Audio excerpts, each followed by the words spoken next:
પુંજાભાઈ વંશ પૂર્વ ધારાસભ્ય ઉના અને પ્રમુખ ગીર સોમનાથ જિલ્લા કોંગ્રેસ આજરોજ ઉના તાલુકા અને ગીરગઢડા તાલુકા સર્વ સમાજનું ભેગા થઈને પ્રાંત અધિકારી શ્રી મારફત રાજ્યના મુખ્યમંત્રી શ્રી ભૂપેન્દ્રભાઈને પટેલને એક આવેદનપત્ર આજે રજૂ કરવામાં આવ્યું છે અને એ આવેદનપત્ર આપવાનું મુખ્ય કારણ એ છે કે હીરાભાઈ જોટવા જે છે એ હીરાભાઈ જોટવા એ માત્ર ને માત્ર કોઈ આહિર સમાજના જ આગેવાન છે એમ નહીં, પણ સમગ્ર ગુજરાતના એક જાહેર જીવનના સમાજસેવક અને જાહેર અગ્રણી આગેવાન છે. અને એમની તાજેતરમાં મનરેગા કૌભાંડની અંદર પૂછપરછના બહાના નીચે ભરૂચ પોલીસ એમને લઈ ગઈ અને લઈ ગયા પછી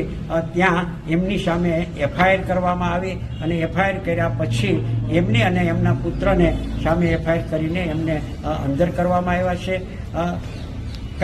કાયદાનું કામ કરે, કૌભાંડમાં કોઈ સંડોવણીઓ આવતી હોય તો એની સામે કાયદેસરના પગલાઓ ભરવામાં આવે અને ભરવા પણ જોઈએ. પરંતુ આ કિસ્સાની અંદર એવું છે કે જે હકીકતમાં હીરાભાઈ અને હીરાભાઈના પરિવારના કોઈ પણ સભ્ય જે એજન્સીની સામે ફરિયાદો ભરૂચ પોલીસ દ્વારા કરવામાં આવી છે એ એજન્સીની અંદર નથી હીરાભાઈનું નામ કે નથી એના પોતાના કોઈના પરિવારનું નામ. હવે સ્વાભાવિક રીતે છે કોઈ નાણાકીય લેવડ દેવડ કે જે કાંઈ હોય હવે એને ધ્યાનમાં રાખીને કિન્નાખોરી રાખીને એમની સામે એફઆઈઆર કરીને અંદર કરવામાં આવ્યા છે. અને બીજી